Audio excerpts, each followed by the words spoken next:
This story is titled, My Husband and Sister Had Been Having an Affair for Years While I Was Planning Her Wedding, so I waited until her wedding day to expose everything in front of our friends and family, and seeing their reaction was worth the wait.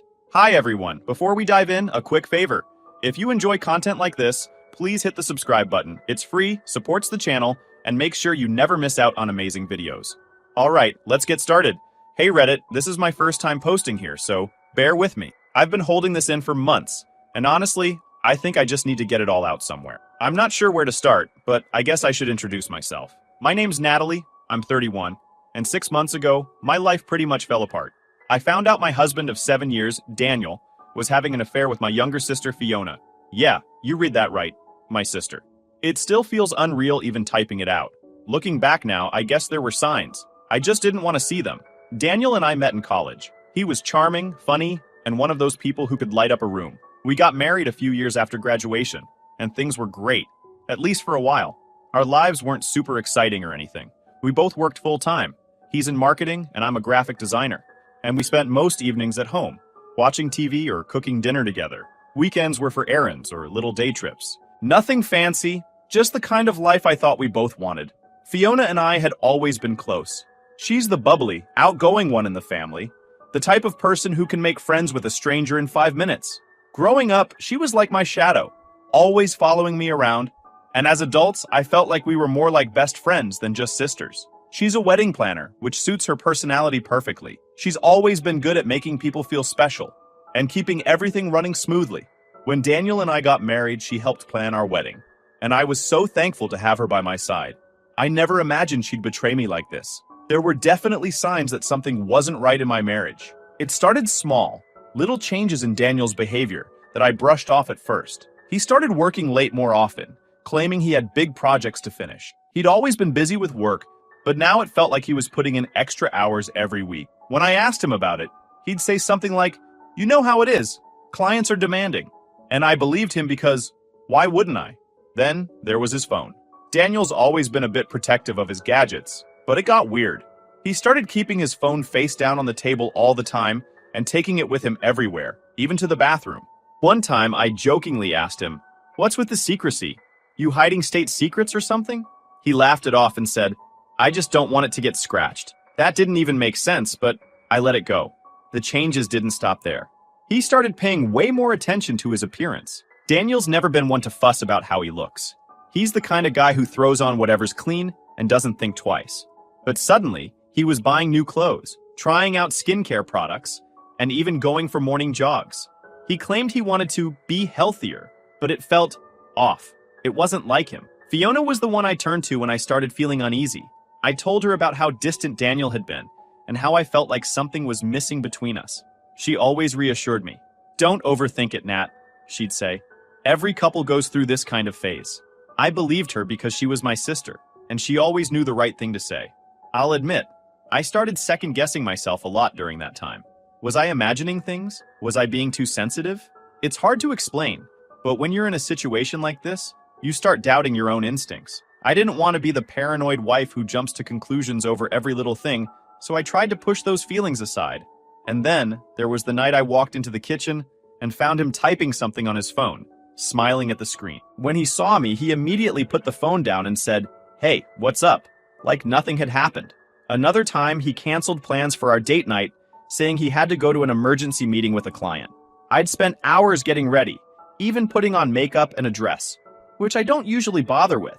When he called to cancel, I tried to sound understanding, but inside I was crushed. It felt like I didn't matter anymore. The worst part? Fiona would always back him up. She'd tell me I was overthinking things, or that I needed to be more supportive of his work. I remember telling her once, "I just feel like something's off with him lately." And she replied, "You're reading too much into it, Nat. He loves you. You two are great together." Hearing that from her always calmed me down, even though deep down I felt like something wasn't right. It's crazy to think about now, but there were times when I actually felt guilty for doubting him. I'd think, maybe I'm being unfair.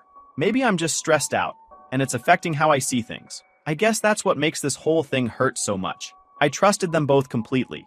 I never thought in a million years that my sister, the person who had been there for me through everything, and my husband, the man I planned to spend the rest of my life with, would betray me like this.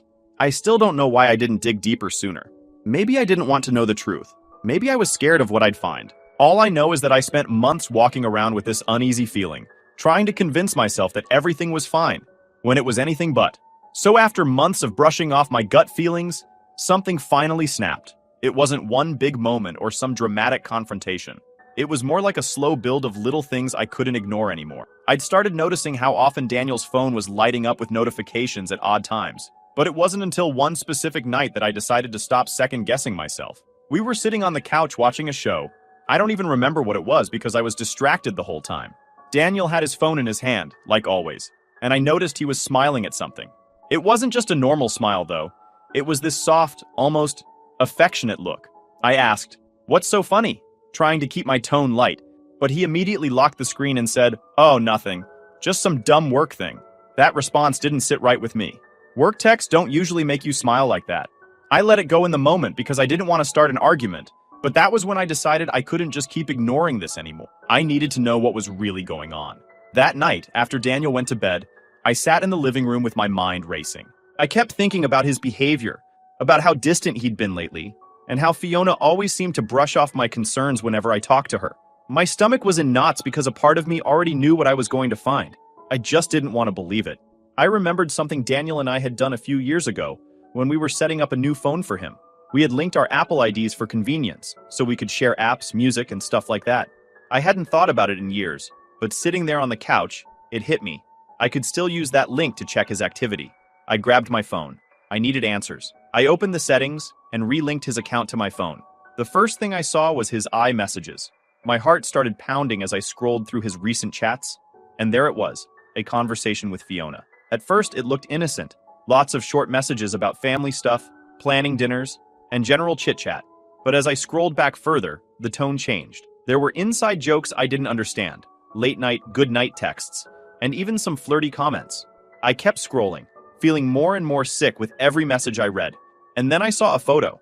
It wasn't anything explicit, but it was a picture of Fiona wearing a sweater I recognized. It was Daniel's sweater, one he wore all the time around the house. The caption said, "Stole this from you. Hope you don't mind." I stared at that photo for what felt like forever.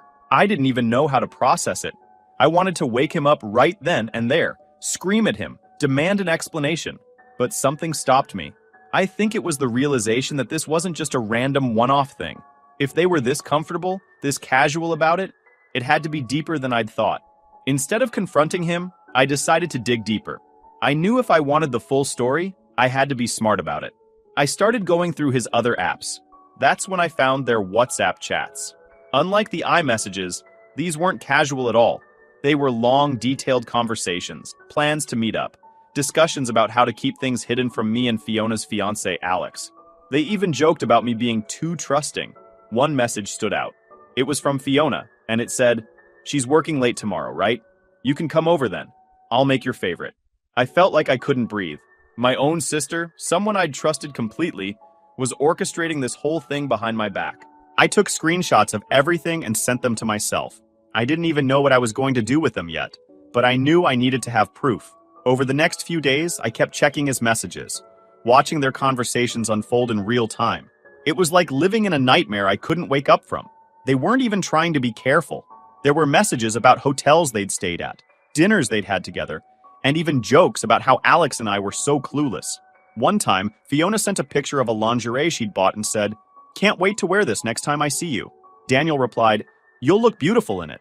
It was like they were living in their own little world, completely detached from the reality of what they were doing to me and Alex. The hardest part was pretending everything was normal while I was collecting all this evidence. I still had to go to family dinners, smile at Fiona, and act like the loving wife to Daniel. Every time I looked at them, I felt like I was going to explode.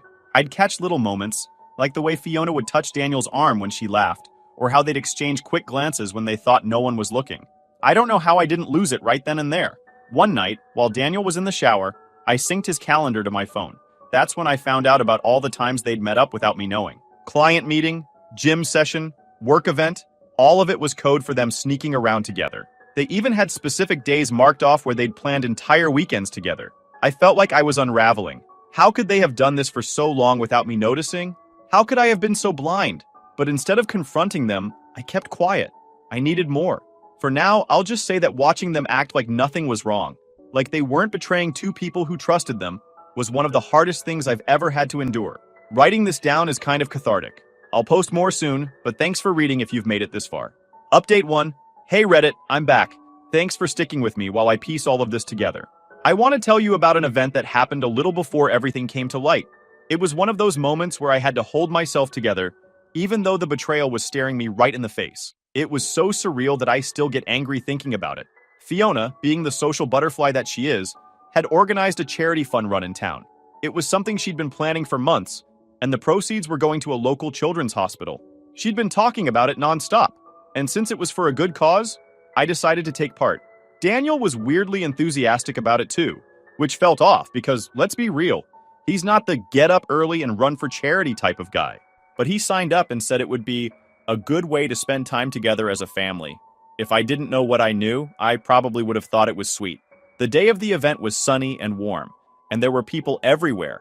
Families, couples, kids with their faces painted. Fiona was in her element, running around in her event organizer t-shirt, holding a clipboard, and making sure everything was running smoothly. She looked so normal, like the perfect, bubbly little sister everyone loved. Watching her joke with volunteers and give heartfelt speeches made me want to scream.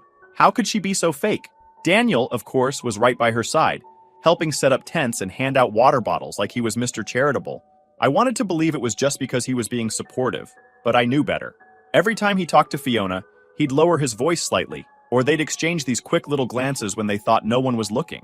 It was subtle, but once you're aware of something, you can't unsee it. The run itself was a 5K, and since I'm not much of a runner, I stayed toward the back of the group. Daniel and Fiona, on the other hand, took off like they were in a race to the finish line. I kept an eye on them from a distance, and sure enough, they stuck close to each other the whole time. At one point, I saw Fiona laughing at something Daniel said, and she playfully shoved his arm. It was the kind of thing you'd expect to see from a couple, not a brother-in-law and sister-in-law. What really pissed me off was how blatant they were about it. They didn't even seem worried about how it might look to other people. To them, this was just another day of their little secret world. Meanwhile, I was stuck in this surreal nightmare, smiling and pretending like everything was fine. After the run, there was a little closing ceremony where Fiona handed out awards for the fastest runners and the biggest fundraisers. She even got up on stage to give a short speech about how proud she was of the community for coming together. This event wouldn't have been possible without the support of my family and friends, she said, glancing at Daniel. My stomach turned. How dare she stand up there and act like she was some shining example of goodness when she'd been sneaking around behind my back for years. As people started gathering for group photos, I hung back and pulled out my phone. By this point, I'd gotten into the habit of checking Daniel and Fiona's linked WhatsApp messages whenever I could. I scrolled through their conversation from earlier that morning and felt my blood boil. Fiona, you ready for today? I can't wait to see you in your running gear. Daniel, anything for you? I'll stay close so we can keep each other motivated. There were more messages too. Things like, you're amazing for organizing this. I'm so proud of you. And I'll meet you near the water station after the run. It was like they couldn't even go a few hours without feeding into their little fantasy. I wanted to scream. I wanted to grab the microphone from Fiona and tell everyone the truth right then and there. But I didn't. I couldn't. I knew it wasn't the right time, and I wasn't ready yet. So instead, I shoved my phone back into my pocket, plastered on a fake smile, and joined the group for photos. Fiona pulled me into a hug for one of the pictures, and all I could think about was how badly I wanted to push her away. Later, during the post-run refreshments, I noticed Daniel and Fiona standing off to the side, talking quietly. I couldn't hear what they were saying, but they were smiling like they didn't have a care in the world. I watched as Fiona reached out and adjusted Daniel's race bib, her hand lingering a little too long on his chest. It was so blatant I felt like I was going to explode. Did they think I was stupid? Did they think I wouldn't notice? When Daniel came over to me a few minutes later, I forced myself to act normal. Good run, he said, leaning down to kiss my forehead. The gesture felt so fake it made my skin crawl. Yeah, you and Fiona seem to have a good time too, I replied, trying to keep my tone neutral. He just smiled and said, she was great, wasn't she? She worked so hard on this event. I wanted to scream, of course she did, Daniel. She worked so hard at everything, including ruining our marriage. The rest of the day was a blur. I spent most of it keeping myself busy, helping Fiona clean up and chatting with other volunteers. I didn't trust myself to be around Daniel and Fiona for too long, because I knew I'd say something I wasn't ready to reveal yet. At one point, Fiona came over and thanked me for coming. It means so much to me that you were here, she said, looking at me with those big fake doe eyes. I smiled back and said, "Of course, anything for you." The words tasted like poison. By the end of the day, I was emotionally drained. Watching them together, seeing how they acted like everything was fine, was exhausting. But it also fueled me. If they think they can keep getting away with this, they are dead wrong. Fiona's wedding to Alex is coming up in a few weeks, and I realized it's the perfect opportunity to expose them. That's all for now, Reddit. Writing this out is harder than I thought it would be, but it's also helping me process everything. I'll share more soon, after the wedding. Thanks for reading. Update 2. Hey Reddit, it's me again. Now it's time to talk about the day. Fiona's wedding. The day where everything finally came crashing down. Honestly, just thinking about it gives me a weird mix of satisfaction and lingering anger. To set the stage, Fiona's wedding was a big deal. She'd been planning it for months, and since she's a wedding planner by trade, she went all out. It was at this beautiful outdoor venue. White tents, fairy lights, the whole picture-perfect vibe. Everyone was there. Family, friends, co-workers, even some of Alex's extended family who'd flown in from out of state. The pressure to make the day flawless was high, and I was right in the middle of it as her maid of honor. In the days leading up to the wedding, I'd gone back and forth about how I wanted to handle things. I knew I couldn't just sit through the ceremony and pretend everything was fine. The idea of Fiona and Daniel standing there, smiling and laughing like they hadn't spent the last 2 years betraying me, was more than I could take. But I also didn't want to cause a scene just for the sake of it. I wanted to make sure the truth came out in a way they couldn't deny or talk their way out of. On the morning of the wedding, I woke up with this strange sense of calm. I'd spent the past month preparing everything I needed, going over it all in my head again and again. I had the screenshots, the messages, the photos, everything neatly saved and organized on my phone. I didn't know exactly how the day would unfold, but I was ready for whatever came my way.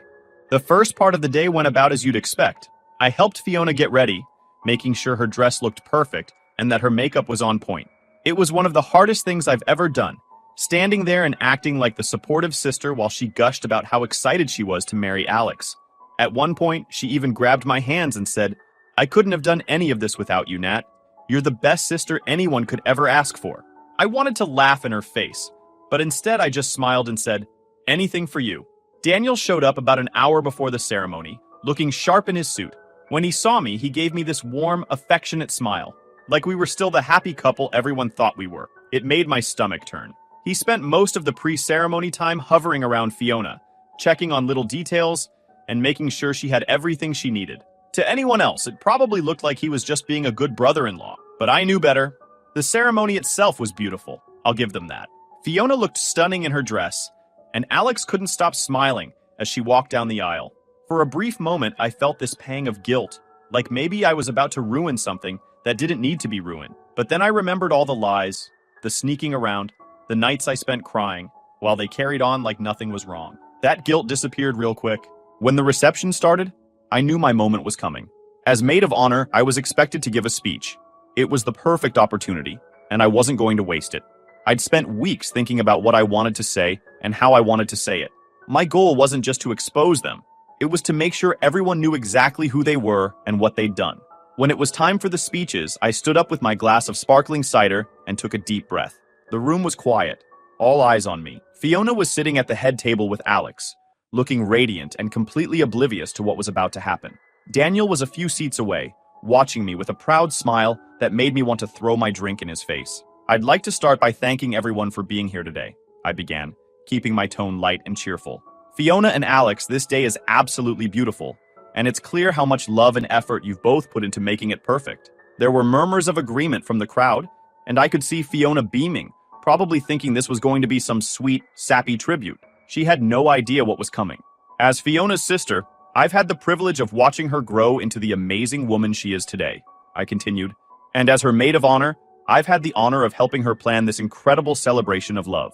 But what I've also had, I said, my voice steady as I reached into my pocket and pulled out my phone, is a front row seat to a very different side of this story. The room went dead silent. Fiona's smile froze on her face, and I could see Daniel shifting uncomfortably in his seat.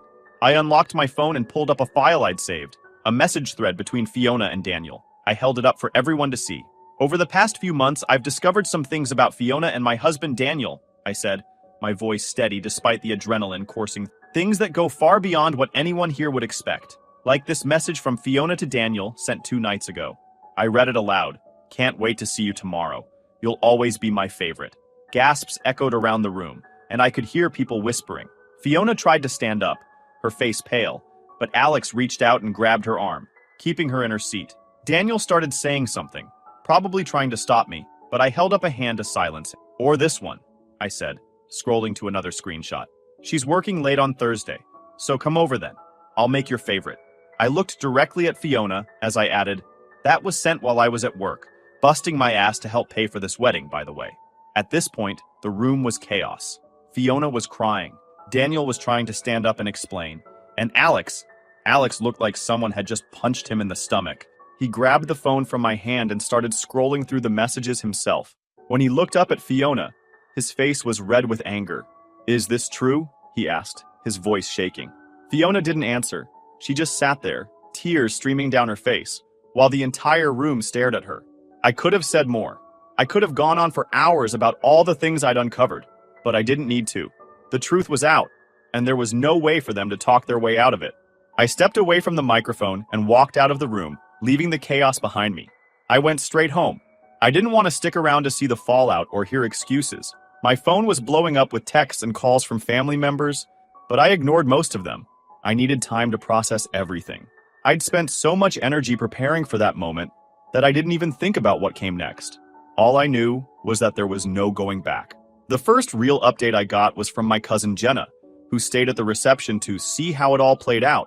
Her words, not mine. Apparently, as soon as I walked out, Alex lost it. He confronted Fiona in front of everyone, demanding to know how long it had been going on.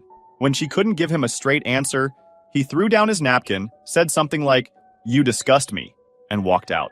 Jenna said she'd never seen a groom leave his own wedding like that before. Daniel tried to chase after me, but Jenna and a couple of my other cousins stopped him. "You've done enough," she told him. She said he looked like he wanted to argue, but ended up just standing there like an idiot while everyone stared at him. Fiona was crying hysterically, but no one really went to comfort her. Even her closest friends were too shocked to say anything. By the end of the night, the guests started leaving, and the whole event just fizzled out. Alex's family was furious. They'd paid for most of the wedding, and now their son's marriage had ended before it even started. They packed up their stuff and left the venue without saying a word to Fiona or her side of the family. The next day, I filed for divorce. I'd been sitting on those papers for weeks, just waiting for the right moment. Daniel came home that evening looking like he'd aged 10 years overnight. He didn't even try to deny anything. He just sat on the couch and said, "I guess you're done with me now." I didn't even bother responding. I handed him the papers and said, "Sign these and then you can pack your stuff and leave." He tried to apologize, but I shut him down. "You don't get to apologize," I told him. "You've had years to think about what you were doing. It's too late now." Daniel moved out that weekend, and from what I heard, he ended up back at his parents' house. It didn't take long for his professional life to fall apart too. He worked as a marketing director for a mid-sized company, and while I didn't think his personal life would affect his job, I underestimated how fast news travels. One of the wedding guests had filmed part of my speech, of course they did, and shared it online. It didn't go viral or anything, but it made the rounds in our social circles, and eventually, someone from his company saw it. The company's CEO, Clara, is a strong, no-nonsense woman who doesn't tolerate any kind of drama. She'd always been a big advocate for women in the workplace, and apparently, when she found out what Daniel had done, she was disgusted. According to a mutual friend, she called him into her office and said something along the lines of, "I can't have someone with your lack of integrity representing this company." She gave him the option to resign or be fired, and he chose to resign. Good riddance. As for Fiona, her fall from grace was just as dramatic. Her wedding planning business relied heavily on her reputation and word of mouth. Once people found out what she'd done, clients started canceling their bookings left and right. A few of them even demanded refunds, which she couldn't afford to give because she'd already spent most of the money. Within a month, she had to close her business entirely. No one wanted to hire a wedding planner who destroyed her own sister's marriage. The irony isn't lost on me. Fiona tried to reach out to me a couple of times after everything went down. She sent these long, emotional texts about how sorry she was and how she never meant for it to happen. One message said, "I don't know how I let it go this far, Nat. I hate myself for what I've done to you." I didn't respond. I didn't have the energy or the desire to hear her excuses. She made her choices, and now she had to live with them. My parents, on the other hand, didn't take sides as clearly as I would have liked. My mom kept trying to fix things between Fiona and me, saying things like, She's still your sister, and you'll regret cutting her out of your life. I told her straight up that some betrayals are too big to come back from. My dad, to his credit, was angrier. He told Fiona she'd brought shame on the family and said he couldn't even look at her right now. That was probably the closest thing to support I got from either of them. Alex and I didn't talk much in the weeks following the wedding, but I did hear through mutual friends that he was planning to press charges against Fiona. Apparently, his family had spent thousands on the wedding, and he wasn't about to let her walk away with all the gifts and money people had given them. I don't know the exact details, but I heard he filed for an annulment and was working with a lawyer to get back everything he could. One thing that surprised me was how much support I got from friends and even acquaintances. People I hadn't talked to in years reached out to check on me after hearing what happened. A few of them even said they'd had bad experiences with Fiona in the past, but never thought she was capable of something like this. It was strange, but it helped to know I wasn't as alone as I felt. That's all for now, Reddit. Writing this down has been exhausting, but it's also been weirdly cathartic. Thanks for reading, and I'll update you soon to share how things started looking up for me, or if anything comes up. Final update. Hey Reddit, it's been a while. I guess you could call this my final update. A lot has happened, but I'm finally at a place where I feel like I can breathe again. So, here's where things stand now. First, let's get the Fiona and Daniel drama out of the way. Because honestly, I'm tired of thinking about them. After everything went down, Fiona moved to another state. I'm not exactly sure where because I've blocked her on everything, but from what I've heard through family gossip, she's working as a receptionist at some small office. It's a far cry from her wedding planner glory days, but I guess that's what happens when you burn all your bridges. My parents are still struggling with the whole situation. My mom can't seem to accept that Fiona and I are never going to have a relationship again. She keeps trying to guilt me with lines like, "You were so close growing up," or "Family is family no matter what." My dad, thankfully, has been more understanding. He hasn't spoken to Fiona since the wedding, and says he doesn't know if he ever will. It's been hard on them, but at the end of the day, this isn't my mess to fix. As for Daniel, his fall from grace has been nothing short of spectacular. After Clara, his former boss, basically kicked him out of the company, he tried to get a job at a smaller firm. Apparently, his reputation followed him because no one wanted to touch him. I heard he's been freelancing to make ends meet, but it's not going well. He's living in his parents' basement now, and from what I've gathered, they're not exactly thrilled about it. It's funny. He spent so much time trying to impress people, and now he's back where he started, with nothing to show for it. Anyway, enough about them. Let's talk about me. The first few months after everything happened were tough. I felt like I was constantly swinging between anger, sadness, and just plain exhaustion. I moved into a new apartment downtown, a small one-bedroom with big windows and lots of light. It's not fancy, but it's a fresh start. I got rid of almost everything that reminded me of Daniel, which was more satisfying than I expected. There's something so freeing about creating a space that's entirely your own. Work became my sanctuary. I started taking on more projects, diving into things I'd been putting off for years. My boss noticed and even offered me a promotion, which felt amazing. For the first time in a long time, I felt like I had control over something in my life.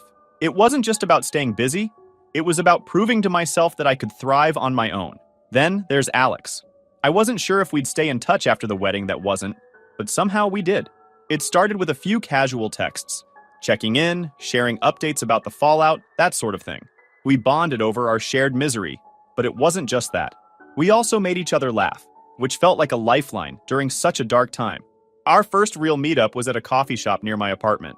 We sat there for hours, talking about everything from our favorite movies to the dumb mistakes we made in our 20s.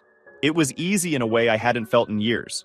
There were no pretenses, just two people who understood each other in a way that most people couldn't. Over time, those coffee meetups turned into dinners, and dinners turned into something more. We've been dating for a couple of months now, and I'll be honest, it's scary. Trust doesn't come easily after what we've both been through, but Alex gets it. He doesn't push me to open up when I'm not ready, and I do the same for him.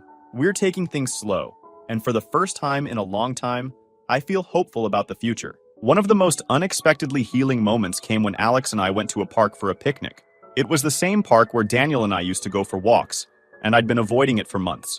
But being there with Alex felt different, like I was reclaiming something that had been taken from me. We sat on a blanket, eating sandwiches and laughing about the most random things, and I realized I wasn't angry anymore. I'm not saying I've forgiven Fiona or Daniel, but I've let go of the bitterness.